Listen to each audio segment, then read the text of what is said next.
Abu Khalid Jahanbaz, chief executive Shaheen traders Pakistan का अहम पैगाम। आइए सुनते हैं। समाजी कारकुन अदील शहजाद और चौधरी अब्दुल माजिद ने भी इनके पैगाम को सराहा। अस्सलाम वालेकुम। मैं chief executive Shaheen traders of Pakistan Abu Khalid Jahanbaz आपसे मुखातिब हूँ। सबसे पहले उड़ान न्यूज़ की टीम का शुक्रिया कि वो हमारे पास आए हमारा इंटरव्यू लेने के लिए। और मैं अपनी प्रोडक्ट्स के बारे में बताना चाहता हूँ। हमारे पास बेरी का शहद और उसके अलावा देसी मुर्गियों, टर्किश मुर्गियों, बटेरों का गोश्त और उनके अंडे दस्तयाब हैं। उसके अलावा खरगोश का गोश्त भी हमसे दस्तयाब है। इसके अलावा आपको चाहिए कि सर्दियों के दिन हैं और इन चीज़ों का आपको पता है कि कितना फ़ायदा होता है, इनकी फ़ायदियत काफ़ी ज़्यादा है।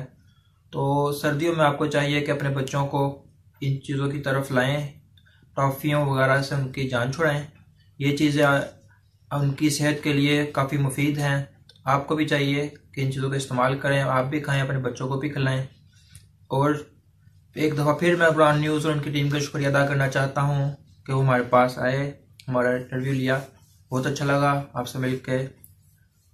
अल्लाह हाफिज़।